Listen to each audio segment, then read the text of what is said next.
प्रियव्रत राजा ने अपनी बड़ी पत्नी का त्याग कर दिया। छोटी पत्नी के पुत्र हुए उत्तम और बड़ी पत्नी के पुत्र हुए ध्रुव। ध्रुव जी अपनी मां के साथ एक परन कुटी में रहते हैं बाहर। धीरे धीरे ध्रुव जी बड़े हुए। जैसे ही ध्रुव जी बड़े हुए अपने मित्रों के साथ खेल रहे थे, एक दिन मित्रों ने पूछा ध्रुव जी तुम्हारे पिता कौन हैं? तो ध्रुव ने जाके मां से पूछा, मां मेरे पिता कौन हैं? आज मां ने मन में विचार किया कि ध्रुव से अब तक तो छुपाया था, पर अब बताना पड़ेगा कि इनके पिता कौन हैं। ध्रुव की मां ने बताया, बोले ये सामने जो राजभवन है इसमें जो राजा बैठे हैं वही तुम्हारे पिता हैं। बालक ध्रुव के मन में भावना उत्पन्न हुई, मैं जाकर के अपने पिता को देखूं तो सही कैसे हैं। जैसे ही राजभवन में प्रवेश किया तो पिता की गोद में दूसरा बालक बैठा है। वह देख करके बालक और छटपटा गया, मेरे पिता की गोद में किसी और का बालक बैठा, मैं बैठूंगा। जैसे ध्रुव जी गोद में बैठने के लिए आगे बढ़े, इतने में ही छोटी मां सुरुचि आ गई और नन्हे से ध्रुव को रोक दिया और रोक कर बोली, कहां जाते हो? बोले वो मेरे पिता हैं, मैं उनकी गोद में बैठने जा रहा हूं। छोटी मां ने कहा, वो तुम्हारे पिता हैं पर मैं तुम्हारी मां तो नहीं। उनकी गोद में जो बालक बैठा है वो मेरा बालक है। अगर उनकी गोद में बैठना है तो जाओ वन में जाकर के भगवान का भजन करो, और भजन करके भगवान प्रसन्न होकर के कहें वरदान मांगो, तो भगवान से वरदान मांगना कि मैं छोटी मां के गर्भ से जन्म ले लूं। मेरे गर्भ से जब जन्म लेकर के आओगे तब बैठोगे इस राज्य गद्दी पर। ध्रुव जी महाराज तो नन्हे से बालक क्या जाने, उदास हताश होकर के चले गए। मां हो तो ध्रुव जी की मां जैसी। वैसे तो दुनिया में सारी मां ही श्रेष्ठ हैं, पर फिर भी यदि श्रेष्ठ बालक का निर्माण करना हो तो ध्रुव जी की मां से सीखो। आपने एक चीज अनुभव की कि बालक जो होता है ना वो निर्विकार होता, उसके अंदर दोष बुद्धि नहीं होती। उसके अंदर दोष डालता कौन है? मां। उसके अंदर दोष डालता कौन है? पिता। उसके अंदर दोष डालता कौन है? रिश्तेदार सारे। उसे नहीं पता होता कि छल कैसे करना है, उसे नहीं पता होता कि किसी के प्रति बुरा व्यवहार करना है, उसे नहीं पता होता कि इन पर क्रोध करना है, इनको मारना है, इनको बप करना है। ये कौन सिखाता उसको? हम सभी सिखाते हैं। वो परम शुद्ध होता है, उसको परम विकारी बना देते हैं हम लोग।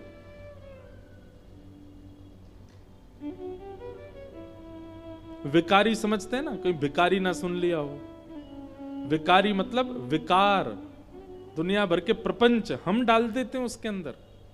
वो तो परम शुद्ध होता है। ध्रुव जी महाराज अपनी मां के पास आए, कुछ बोले नहीं, शिकायत नहीं की। ये ध्रुव जी का स्वरूप है। ये एक सद बालक की पहचान है कि वो चुगली नहीं करना जानता, वो शिकायतें नहीं जानता। शांत आकर के बैठ गए ध्रुव जी।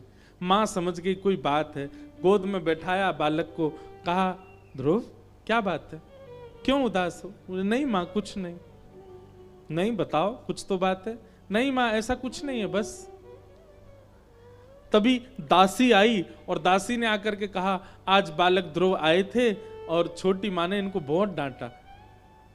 अंदर रोक लिया और कहा कि जाओ वन में जाकर के भगवान का भजन करके भगवान से वरदान मांगो कि मैं छोटी मां के गर्भ से जन्म लूं, तब तुम इस राज्य गद्दी पर बैठोगे। सुनकर के ध्रुव जी मां से लिपट के रो गए। बोले मां, छोटी मां ने ऐसा क्यों कहा मुझसे? ध्रुव जी की मां ने अपने हृदय से लगाया। बोले नहीं बेटा, अपने आप को हंस के भांति बनाओ। सामने वाला व्यक्ति क्या बोल रहा है उन कहे हुए वचनों में जो तुम्हारे लिए जरूरत है केवल उतना ही सुनो। अरे बेटा मैं तो तेरी मां हूं, पर छोटी मां के प्रति विकार बुद्धि नहीं। छोटी मां तो तुम्हारी गुरु है। क्यों? क्योंकि मैं तो तुमको केवल सत्संग कथा तक ही ले जाती हूं, मंदिर ही ले जाती हूं। पर छोटी मां, उसने तो सीधे आज्ञा कर दी कि सीधे भगवान के पास ही जाओ, भगवान का जाकर के भजन करके उनको प्रकट कर लो। ध्रुव, गुरु कौन होता है? गुरु वही जो हरि सो मिलावे, गुरु वही जो हरि की राह दिखावे। वो छोटी मां तेरी कोई दोषी नहीं है, छोटी मां तेरी कोई शत्रु नहीं है, वो तो तेरी गुरु है। बेटा, इस बात को ऐसे मत सोचो कि मां ने डांटा, बल्कि ऐसे सोचो कि शायद भगवान तुमसे मिलना चाहते हैं, लेकिन तुमको किसी के द्वारा कहलवाना चाहते थे, इसलिए छोटी मां का आश्रय लिया। छोटी मां के द्वारा ठाकुर जी ने तुमको संदेश पहुंचवाया कि तुम मिलने आओ। ध्रुव जी महाराज के नेत्रों में छोटी मां के प्रति विकार आने ही नहीं दिया मां ने।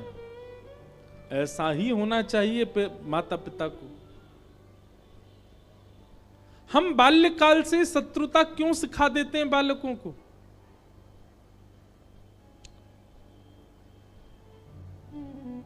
पहले दिन भी मैंने एक बात कही थी कि माता पिता के पास तर्क होता है कि अगर हम बालकों को स्मार्ट नहीं बनाएंगे, बालकों को चतुर नहीं बनाएंगे, बालकों को चालाक नहीं बनाएंगे, बालकों को सब चीजों के बारे में नहीं बताएंगे, तो ये दुनिया बड़ी खतरनाक है, हमारे बालकों का दुरुपयोग करेगी, हमारे बालकों के साथ कुछ भी खिलवाड़ कर सकती है, समाज अच्छा नहीं है, संसार अच्छा नहीं है।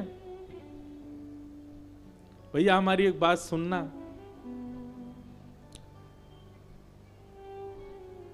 जब व्यक्ति चतुर होता है, जब व्यक्ति बुद्धिमान होता है, जब व्यक्ति श्रेष्ठ होता है, तो उसकी जिम्मेवारी वह खुद है, क्योंकि उसके पास बुद्धि है, उसके पास चतुराई है, उसके पास जानकारी है। लेकिन जब व्यक्ति भोला होता है, सीधा होता है, सरल होता है, तो उसकी जिम्मेवारी कोई और लेता है, और वो कोई और नहीं है, साक्षात ठाकुर जी हैं। ठाकुर जी जिम्मेवारी लेते हैं सरलों की, सच्चों की, निर्विकारों की। अरे सीधा सा भाव है, मां जब बाजार जाती है तो बड़े बच्चे को घर छोड़ के जाती है, छोटे वाले को नहीं छोड़ के जाती। क्यों? क्योंकि जानती है छोटा चंचल है, छोटा अभी जानकार नहीं है, छोटा सरल है, बड़ा जानकार है, इसलिए उसके हवाले करके जाती है। ऐसे ही ठाकुर जी, जब उनको दिखता है कि व्यक्ति बहुत चतुर बन गया, बहुत ज्ञानी है, सब कुछ है इसके पास, तो भगवान कहते हैं अपना कल्याण स्वयं कर। लेकिन जब व्यक्ति बहुत सरल है, सीधा है, सहज है, दीन है, तो ठाकुर जी कहते हैं इसका कल्याण तो मुझे ही करना पड़ेगा, बहुत सरल है। और ये सरलता उसको मां ही सिखा सकती है, ये दीनता उसको मां ही सिखा सकती है।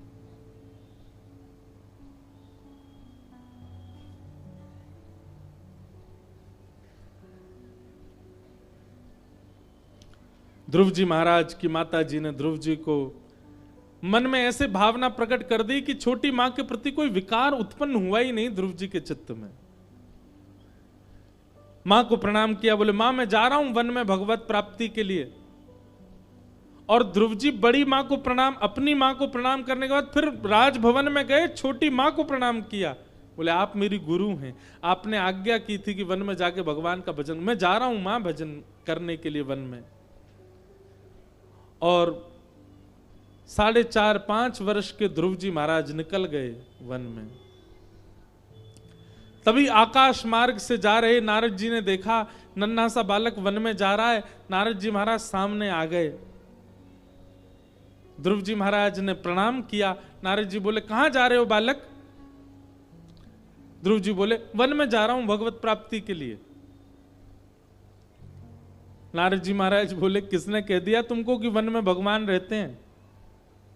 अरे छोटे बालक, मां की गोद में बैठने का समय है, तुम वन में जा रहे हो? चलो जाओ, वापस लौट करके जाओ, अपनी मां के पास जाओ, वहीं पर भोजन रोटी पाओ। वन में भगवान नहीं रहते, हिंसक जीव रहते हैं, खा जाएंगे तुमको, चलो लौट जाओ।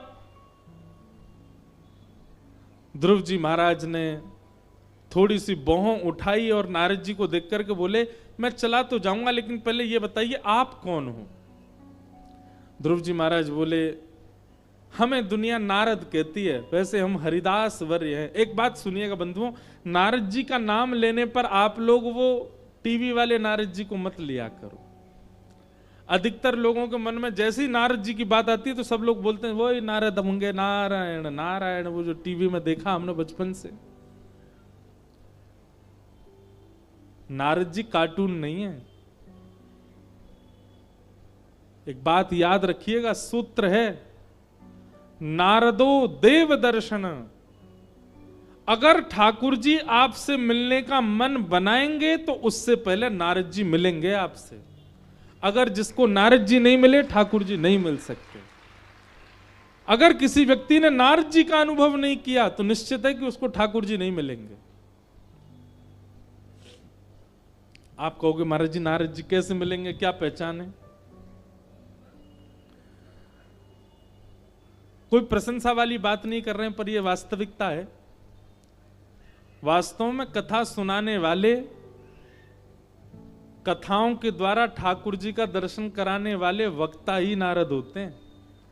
यदि उनकी वाणी से, सुनो सुनो सुनो पहले बात, यदि उनकी वाणी, अब आप हमको नारद जी मत समझ लेना, यदि वक्ता की वाणी सुनकर के आपके नेत्र बंद हो गए और आपके चित्त में अपने आप ठाकुर जी की छवि प्रकट होने लग जाए, तब समझना कि इनकी वाणी नारद है।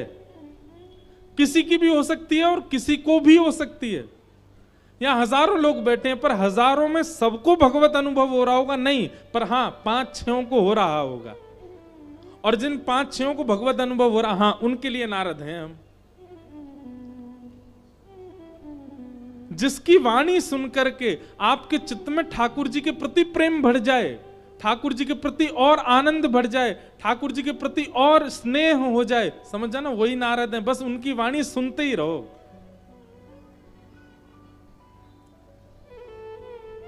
और वो कोई भी हो सकते हैं, जरूरी नहीं है मैं ही हूं। अन्य किसी वक्ता की वाणी से आपको वो अनुभव हो सकता है जो मुझसे नहीं हुआ, तो वही नारद हैं आपके लिए। नारद यानी कि जिनकी बात को कभी देवता भी रद्द नहीं करते, वो नारद। और नारद का दूसरा अर्थ है जो नर यानी कि मानव को देव प्रदान कर दे, वो नारद। नारद बिचौलियां हैं, नारद जी नहीं आए तो ठाकुर जी नहीं आएंगे, इसलिए नारद जी का आना बहुत जरूरी है जीवन में। ध्रुव जी महाराज ने पूछा आप कौन हो, आप मेरा मार्ग रोक रहे हो, आपका नाम क्या है? नारद जी महाराज बोले मैं नारद हूं। ध्रुव जी बोले रहने दो, आप झूठ बोल रहे हो, आप नारद नहीं हो सकते। नारद जी बोले क्यों, हम नारद क्यों नहीं हो सकते? बोले मेरी मां कहती है कि भगवान बाद में मिलते हैं, पहले नारद जी मिलते हैं। आप कैसे नारद जी हो, मुझे घर जाने के लिए कह रहे हो? अरे आपको तो मेरा हाथ पकड़ करके ले जाना चाहिए कि देखो यहां मिलेंगे भगवान, और आप मुझसे कह रहे हो घर चले जाओ। आप नारद नहीं हो। नारद जी महाराज समझ गए, बोले बालक सामान्य नहीं है, जानकार है। नारद जी ने तुरंत हृदय से लगाया ध्रुव जी को, बोले बालक तुझे भगवान जरूर मिलेंगे। तेरी निष्ठा और तेरा जो विश्वास है ना, उस पर मैं न्योछावर हो चुका हूं। मैं तो परीक्षा लेने आया था, निश्चित मिलेंगे। तुम जाओ वन में, पर वन में जाकर के कैसे पुकारोगे ठाकुर जी को? एक मैं 12 मंत्र तुमको दे देता हूं, इस मंत्र से तुम ठाकुर जी को पुकारा करना।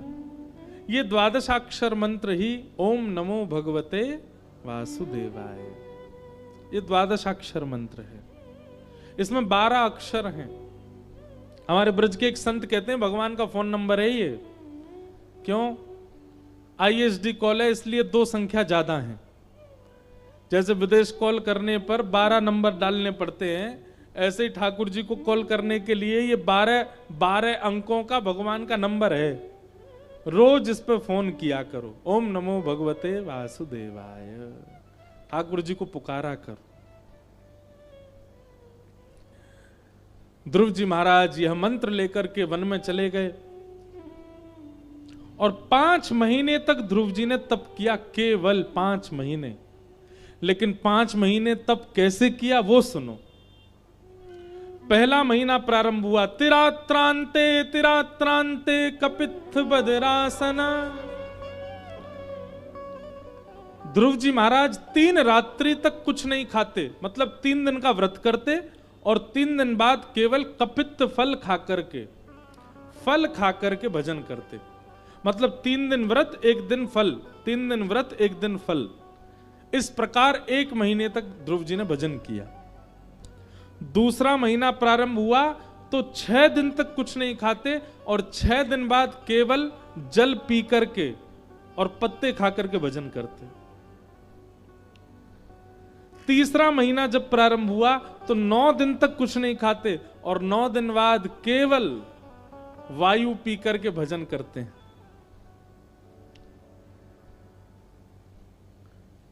चौथा महीना प्रारंभ हुआ, अब ध्रुव जी 12 दिन तक ना कुछ खाते हैं, 12 दिन तक ना कुछ पीते हैं, 12 दिन में 1 बार श्वास लेते हैं।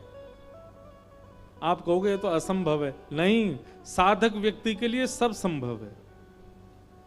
12 दिन तक ध्रुव जी श्वास नहीं लेते, 12 दिन बाद केवल 1 बार श्वास भीतर लेते।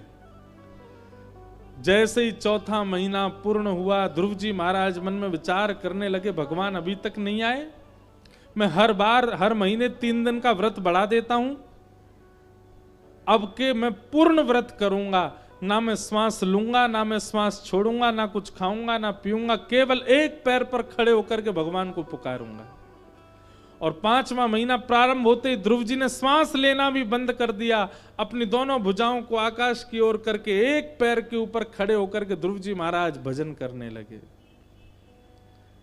ध्रुव जी के इस भजन को देख देवता दौड़े दौड़े भगवान के पास गए और भगवान से जाकर के बोले नाथ, एक अद्भुत भक्त आपको पुकार रहा है, नन्ही सी अवस्था है उसकी, आप कृपा कीजिए, जाकर के उसको दर्शन दे दीजिए नाथ।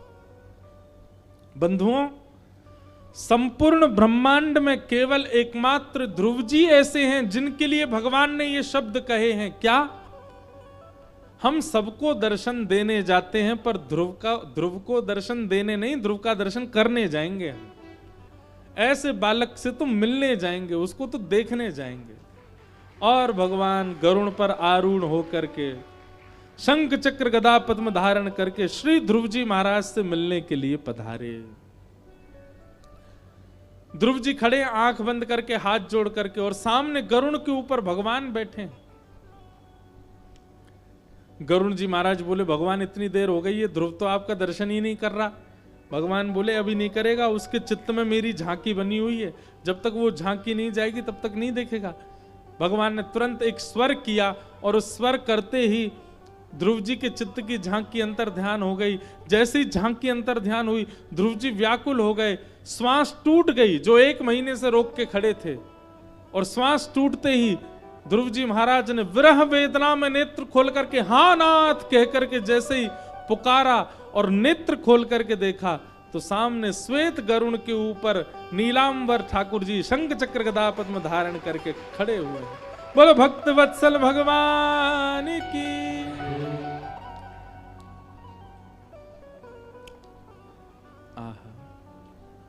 ध्रुव जी महाराज के नेत्र सजल हो गए। नन्हे से हैं ध्रुव जी, केवल 5 वर्ष की अवस्था है, छोटे छोटे हाथ हैं, छोटे छोटे चरण हैं, छोटा सा मुख है ध्रुव जी का।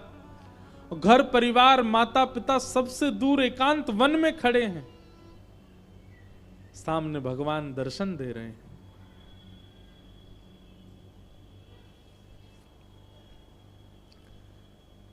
अब ध्रुव जी ने आंख तो खोल ली, लेकिन बहुत देर हो गई, बोले ही नहीं कुछ भी, बस आंखों से आंसू गिरते जा रहे हैं। बंधुओं, एक वर्णन यहां पर ऐसा आता है कि ध्रुव जी महाराज ने जब भगवान को देखा तो देखते ही ध्रुव जी को क्या हुआ।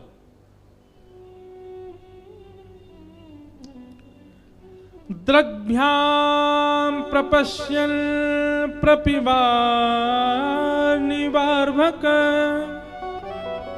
चुम्बन निवासेन भुजैर्लिवाश्लिशन।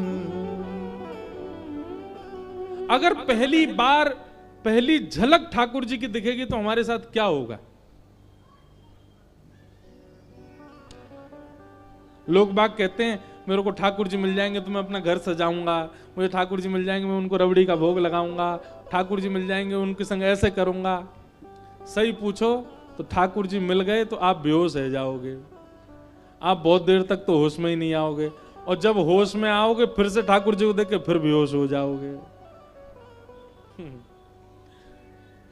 ठाकुर जी को देखने के बाद, अरे महाराज सामान्य संसार के लोगों को देख करके व्यक्ति अपना होश खो बैठता है,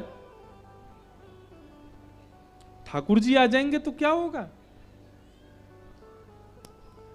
लेकिन ध्रुव जी के साथ क्या हुआ उसका वर्णन यहां पर शुकाचार्य जी ने किया है, बहुत ध्यान से सुनिएगा।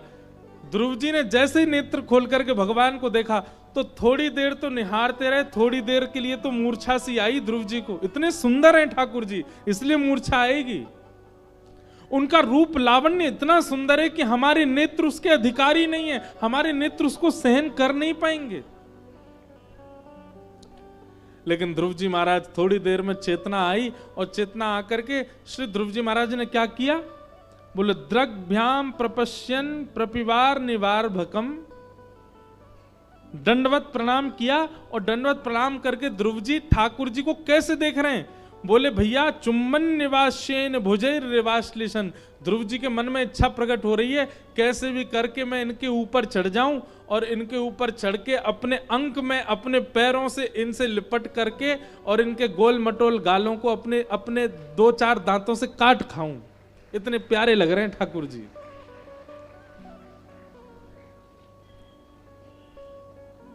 ध्रुव जी के मन में ये भावना आ रही है। ये बात हम क्यों कह रहे हैं, लोग गोपियों पर प्रश्न उठाते हैं कि भगवान श्री कृष्ण को देखकर के गोपियां रास विहार कर रही हैं, अपने पति परिवार संसार को छोड़कर के श्री कृष्ण के प्रति आकृष्ट हो रही हैं।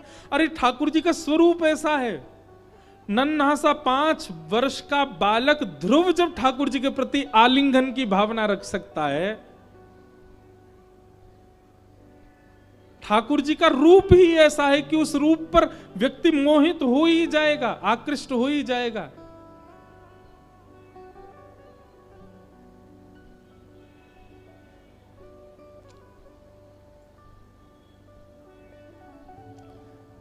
ध्रुव जी महाराज दूर खड़े हैं, और दूर खड़े खड़े अपने अपने दांतों को चबा रहे हैं, अपने होठों को काट रहे हैं। क्यों?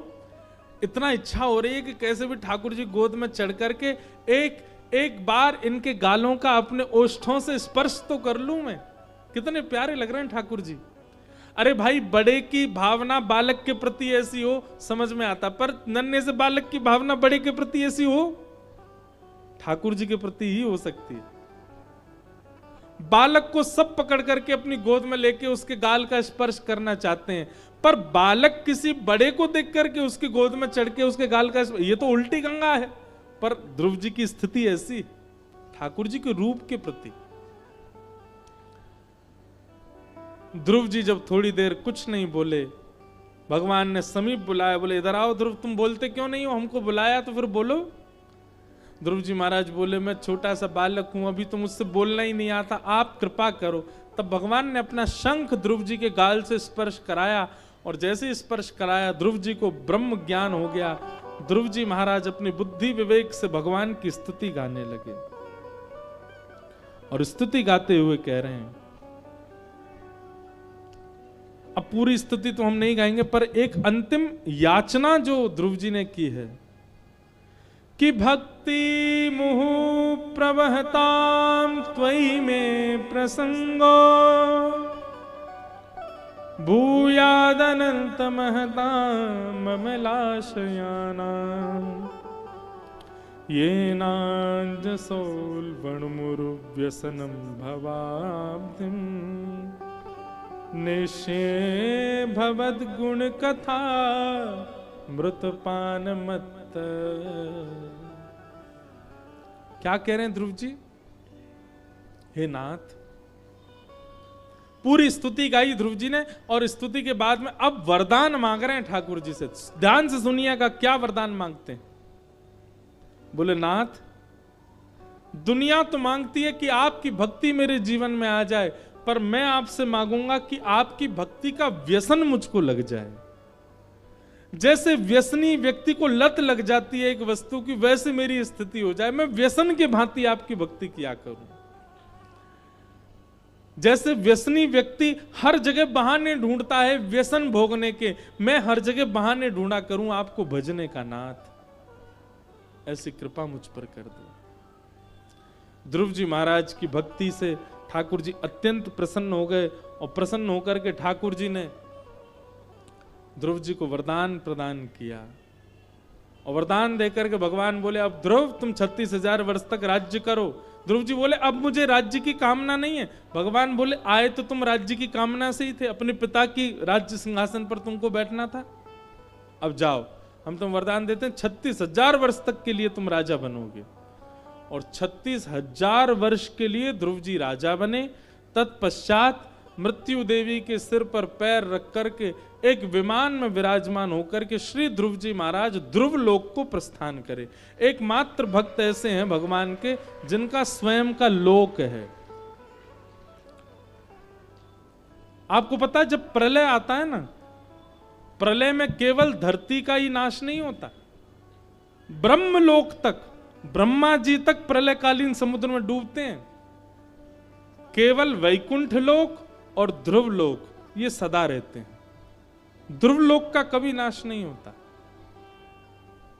इसलिए जो व्यक्ति अनन्य भक्ति करता है, अनन्य सेवा करता है, उसको या तो वैकुंठ लोक की प्राप्ति होती है या ध्रुव लोक की प्राप्ति होती है। ऐसे ध्रुव जी महाराज को हम बारंबार प्रणाम करते हैं। बोलो ध्रुव जी महाराज की जय। हमारे अंदर भी श्री ध्रुव जी के भांति ऐसा प्रेम कथा के प्रति बढ़े जैसा श्री ध्रुव जी महाराज यहां कह रहे हैं। अब कथा क्रम को थोड़ा शीघ्र करें। ध्रुव जी के वंश में राजा अंग हुए, इनके बेटा बैन हुए। बैन के यहां भगवान पृथ्वी रूप में पधारे, जिनकी वजह से धरती को पृथ्वी कहा गया। इन्होंने पृथ्वी को पृथ्वी बनाया। पहले पृथ्वी समतल नहीं थी, केवल पहाड़ थे पृथ्वी पर, पहाड़ और समुद्र। लेकिन पृथु महाराज ने पृथ्वी को समतल बनाया, इसीलिए धरती को पृथ्वी नाम पड़ा। इस प्रकार अन्य कई भावुकों की कथा सुनाते हुए यहां पर जड़ भरत रहुगण संवाद सुनाया गया। तत्पश्चात नरकों का वर्णन किया गया। कितने प्रकार के नरक हैं? अनेक प्रकार के नरक हैं, परंतु सबसे बड़ी बात है कि नरक बुरी जगह नहीं है। नरक बुरी जगह नहीं है, नरक जाना बुरी बात है। अच्छी जगह वहां तो धुलाई होती है लोगों की। जो लोग यहां नहीं सुधरते संसार में, उनको नरक में ले जाकर के सुधारा जाता, फिर से भेजा जाता, जाओ अब जाकर के कुछ गलत नहीं करना। अच्छा एक बात बताएं, नरक जाने वाले व्यक्ति के कुछ लक्षण हैं, शास्त्रों में बताएं। ये 6 लक्षण या इन 6 में से एक भी लक्षण किसी व्यक्ति के अंदर है तो ये बात निश्चित है कि मृत्यु से पहले यदि वो नहीं सुधरा तो नरक जाएगा। कौन कौन से 6 लक्षण हैं? अत्यंत कोप कटुकाच वाणी, दरिद्रतां च स्वजनेषु वैरम, नीच प्रसंग कुलहीन सेवा, चिन्हानि देहे नरकम गताना। सबसे पहला भयंकर क्रोध। भयंकर क्रोध किसको कहते हैं? कि ऐसा क्रोध किया कि उस क्रोध के कारण सब तोड़ दिया, फोड़ दिया, और जिस पर क्रोध आया उससे महीनों के लिए मन मुटाव हो गया। क्षमा करने की स्थिति में आ ही नहीं रहे हैं, क्षमा कर ही नहीं रहे हैं।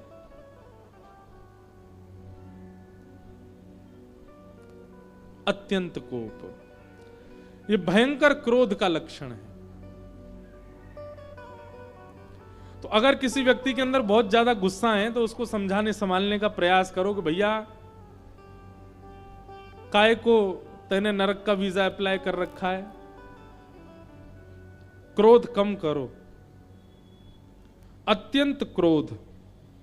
दूसरा कटुकाच वाणी, जिसकी वाणी प्रिय नहीं है। बहुत ध्यान से सुनिएगा, जब बोलता है तो ऐसा लगता है कि बस मारेगा ही हमको थोड़ी बहुत देर में। ऐसी वाणी जो बोलता है ऐसा व्यक्ति भी नरक जाएगा।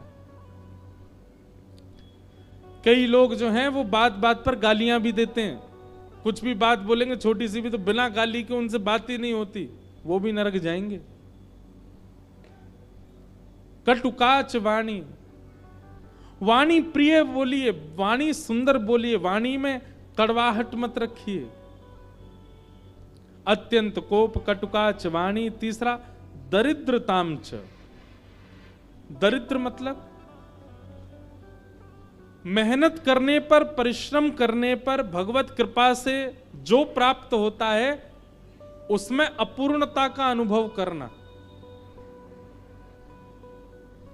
और अपूर्णता का अनुभव करके ये भी मिल जाए वो भी मिल जाए, इस प्रकार लोभ चित्त में रखना, ये दरिद्र व्यक्ति का लक्षण है, ये भी नरक जाएगा। अत्यंत कोप कटुकाच वाणी दरिद्रताम च। और चौथा है स्वजनेषु वैरम, जो अपने ही परिवार के लोगों से बैर कर लेता है उसको भी नरक जाना पड़ता है। अच्छा एक बात सुनेंगे, ये जो 6 लक्षण है ना, ये 6 लक्षण उन लोगों के लिए बताए जा रहे हैं जो थोड़े सुधरे हुए हैं, जैसे कि हम आप सब लोग नेक तो सुधरे ही भय, कथा सुनने 4 घंटा बैठ करके तिलक आदि लगाते हैं, सुंदर शुद्ध भोजन करते हैं, तो कहीं ना कहीं सुधरे भय। राक्षसों के लिए नहीं है ये सारे, जो राक्षस प्रवृत्ति के लोग हैं वो तो नरक जाने ही वाले हैं।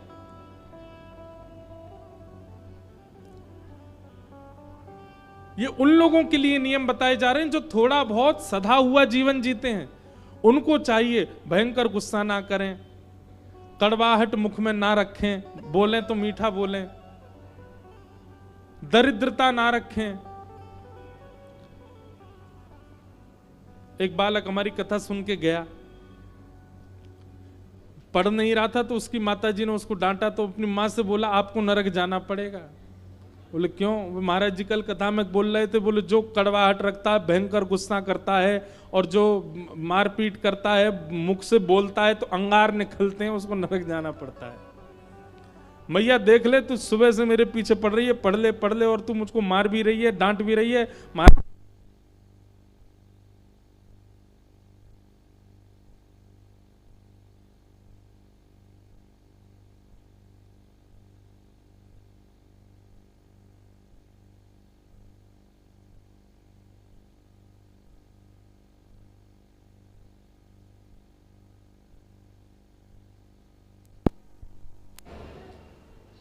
ऐसे ही गाए तो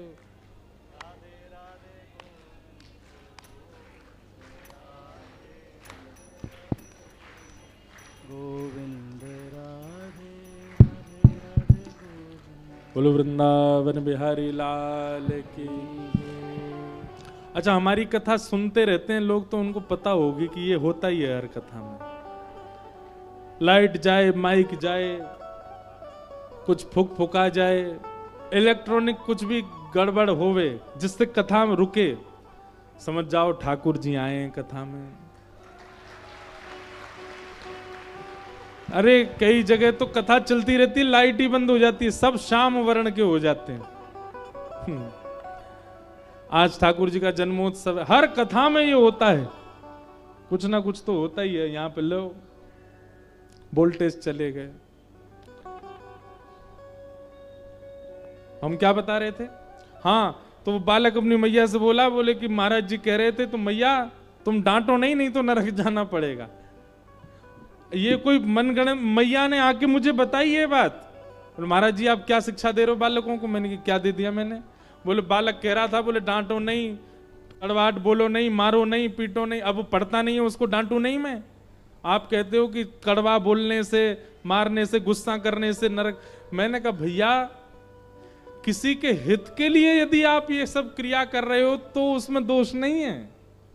किसी के अनहित के लिए यदि आप कर रहे हो किसी को क्रोध इसलिए किया गया कि वो सुधरे तो कोई दिक्कत नहीं, पर किसी पर क्रोध जबरदस्ती किया जा रहा है, बेमतलब के लिए किया जा रहा है, उससे उसका कुछ सुधार होने वाला नहीं है, बस उसको जबरदस्ती उस पर क्रोध करना है तो नरक जाना पड़ेगा। बोली आप रिकॉर्ड करके फोन में दे दो ताकि बेटा को जाके पीट सकूं मैं। मैंने कि हम कथा में बोल देंगे, सुना देना उसको। लोग बाग भी बड़े विचित्र, अपने मतलब की बात सुन जाते हैं कथा में आके। तो ये जितने भी गुण हैं ये तो हम आप सब लोगों के लिए हैं। हमें अत्यंत क्रोध नहीं करना, दरिद्रता नहीं रखनी, कड़वाहट नहीं रखनी मुख में, नीच प्रसंग, नीच लोगों का संग नहीं करना। नीच किसको कहते हैं? जिसका भोजन शुद्ध नहीं, जिसका आचरण शुद्ध नहीं, जिसका संग शुद्ध नहीं, जिसका व्यवहार शुद्ध नहीं, ऐसे व्यक्ति का संग नहीं करना। कुलहीन सेवा, और जो अपने माता पिता से बैर करता है, ऐसे अपने किसी सखा की हम सहायता करें तो भी हमको नरक जाना पड़ेगा। ये 6 चिन्ह हैं नरक जाने वालों के। इन 6 चिन्हों से बचो। और अगर ये 6 चिन्ह आपके जीवन में नहीं है तो आपको नरक जाने से कोई नहीं रोक सकता।